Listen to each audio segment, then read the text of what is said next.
If you are like me and in the middle of your rebuild, you're probably wondering how many generational prospects can appear. So today we will go over how many generational prospects and experiment MLB The Show and to see how many we can get out of 10 seasons.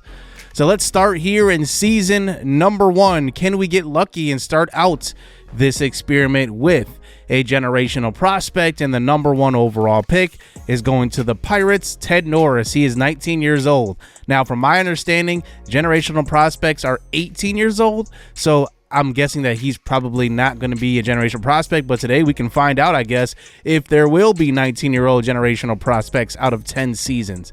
The third pick will be Mario Casto. Oh, he has a good shot. He is obviously 18 years old. Potential goes up to 99. So this could be a potential generational prospect.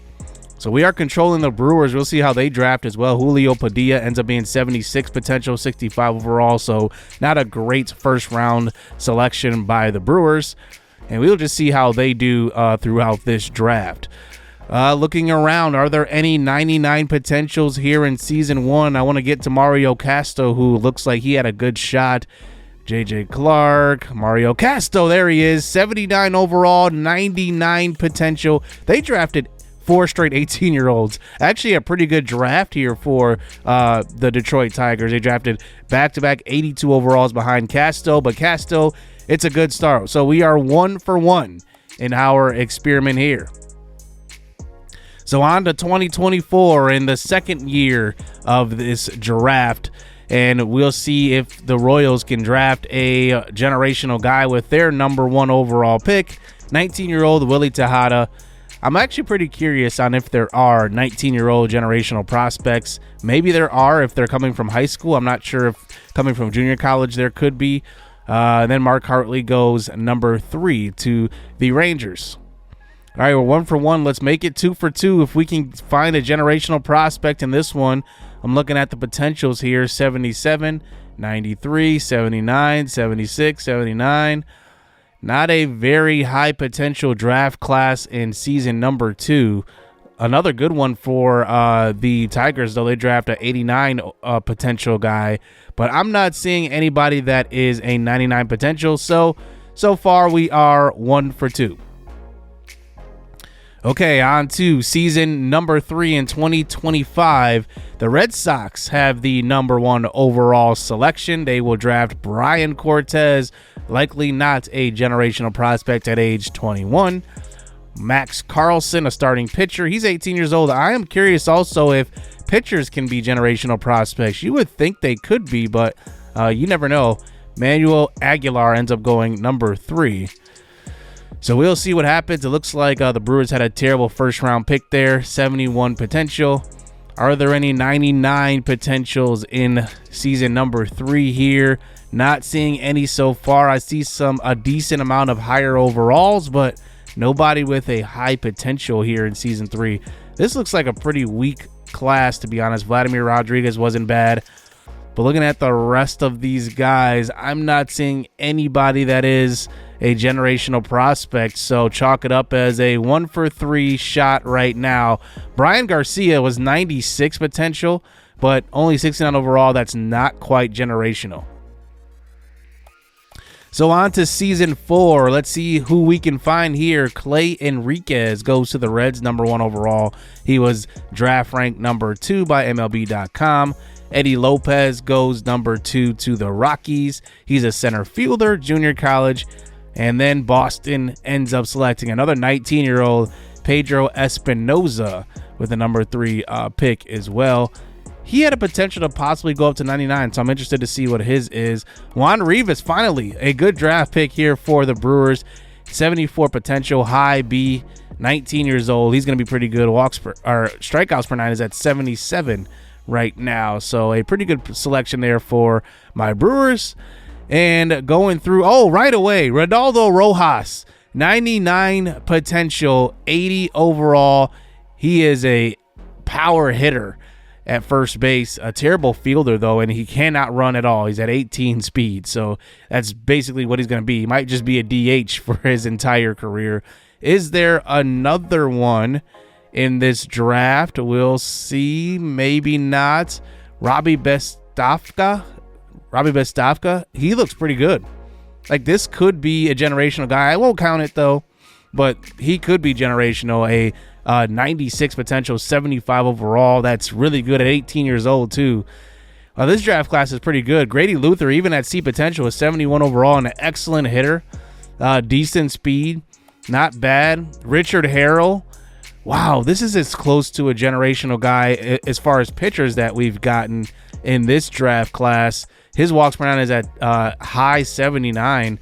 Adolfo Perez is pretty good too, B potential. So this was a really good draft class here. So it really took 5 years to get an elite class.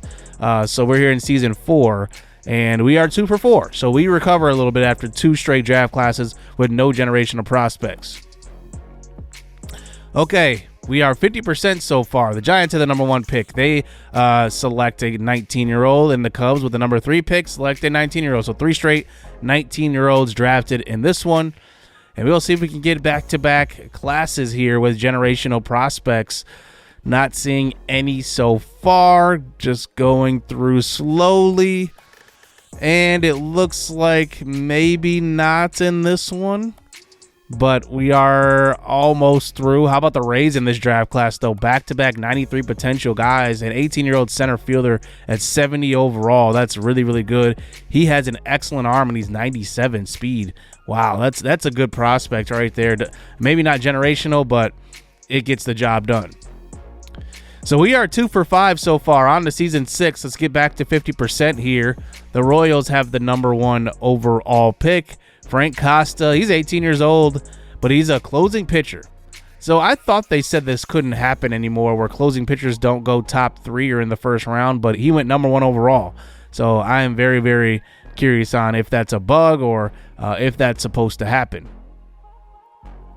So let's go through this class, and it looks like there are a couple of guys drafted from the Rockies who are pretty good. Antonio Reyes is 95 potential, not quite 99, 61 overall as well. That's a pretty good prospect right there. Oh, I think we found one here. Johnny Larkin. He is 99 potential. Okay, so he's 19 years of age. I'm going to count this as a generational prospect because this is the first pitcher we've seen that is 99 potential, and he's 19 years old. So maybe 19-year-olds can be generational, but they just maybe come in with a lower overall. I'm not sure, but I'm going to count that because that's as close as you can get. And a 99 overall pitcher. So we are 3 for 6. So here on to season 7, we'll see if we can find another pitcher that is possibly 18 years old that is 99 over potential. And let me know if you think that's a generational prospect. He was 19 years old. I counted it, but he was 99 overall, or 99 potential. Wow, I keep saying that. But we'll see what happens here in season 7. If we can find an 18-year-old pitcher with 99 potential, that would be amazing. The Brewers with another bad draft pick right away. Right away, I can see this draft class has lower potentials. Dave Keene is 96 potential, but not quite there. Oh, here we go. Another first baseman, Emmett Sanderson. Another generational guy. So we're back-to-back classes here with generational prospects. This guy looks better than the first baseman that the Arizona Cardinals drafted because he can run a little bit better and he's a better fielder. Oh, another one. Steven Del Gaudio. Wow, that is a name. 81 overall. So he is the highest potential that we've seen. He is a third baseman. Man, he looks really, really solid all the way around. He looks like he's going to be a good fielder, too.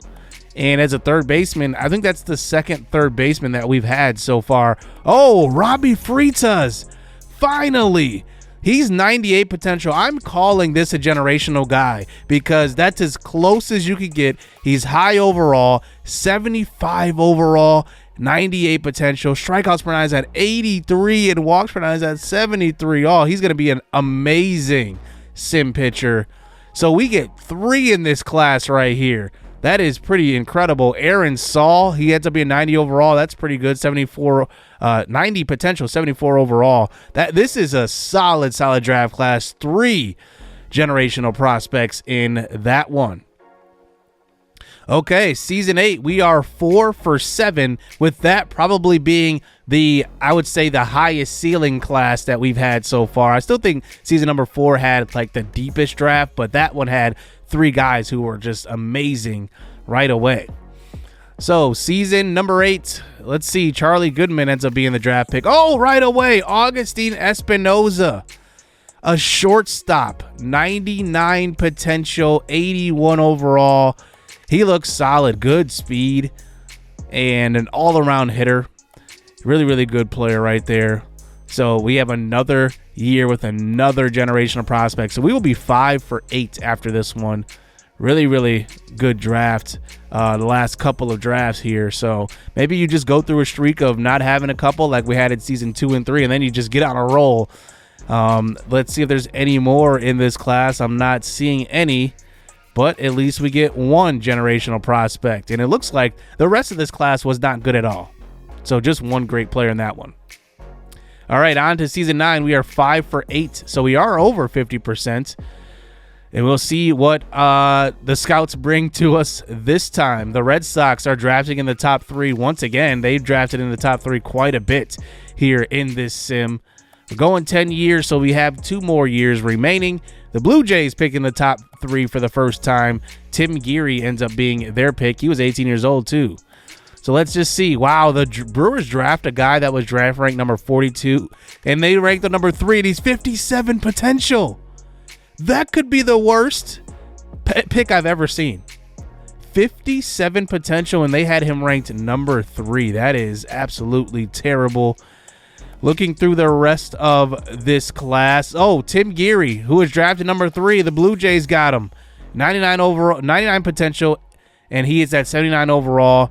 He's got some excellent power right away. 78 power versus right. Not a great fielder. So we've seen that first baseman and third baseman are both generational prospects, with first baseman being, the overwhelming majority. We've already seen 3 generational prospects who are first basemen. So we are 6 for 9, a really good percentage here. Can we make it to 70% of draft classes that are generational? We'll see. And how fitting, our Brewers have the number 1 pick in the final year of this 10-year sim, and they end up selecting Ken Mori, a third baseman, who could be generational, but I'm not trusting our scouting department after they just drafted a 57 potential guy, and they had him ranked number 2. That is just like insane. The Cubs have the second pick. Wow. So how about that? The Brewers, then the Cubs. 2 rival teams have the number 1 and 2 pick. And then Kansas City. Wow, they drafted a guy that was 54 ranked according to MLB.com. So Ken Mori, like I said, I didn't trust the scouting department. This guy ended up being 78 potential. That is really, really bad. Grant Gutierrez goes to the Cardinals. He was 94 potential. I believe he was 71 overall as well. Going through the rest, there are some high overall guys with low potentials, but I'm not seeing 99 maybe. Maybe at the end here, 94 potential. Okay, we're getting warmer. But it just does not look like it here as we're going to the end. 94 potential again. This was kind of a weaker class, it looks like. So our 10-year sim, it's 6 for 10. 60% of classes through 10 years end up with a generational prospect. And we've seen a couple of years which you could have chalked up as having, 1 or 2 or 3 even generational prospects, depending on how you look at it. I want to take a look at Mario Casto at the end of this 10 years and see how well he did. And he ends up being 97 overall, 8 potential. He hits absolutely like dingers. Like he hit 208 home runs in a 8-year career, it looks like. He ended up signing with the Dodgers too in free agency. So this was the number 1 generational prospect here in this 10-year sim. And he ends up being like a really good player. He hits 32 home runs, 33, 36, 28, 24. So really, really good. I want to look at another generational prospect who was the second generational prospects here in this 10-year sim. Ronaldo Rojas, he ends up signing with the Angels. Remember, he was drafted by the Arizona Diamondbacks, and I'm just looking at the contract. He actually signs a 7-year, $200 million deal. That seems pretty cheap to be 24 years old and 96 overall and 8 potential. So maybe these guys, when they hit free agency, they won't be like generational contracts. They will just be generational prospects. So that's one thing to look out for. So that's going to do it here for this experiment. Hope you guys enjoyed this video. Hit subscribe, hit that like button, stay tuned. Let's get it. Let's go.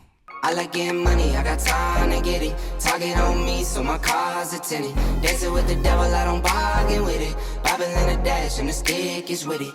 And I hit the 4-5 on the west side.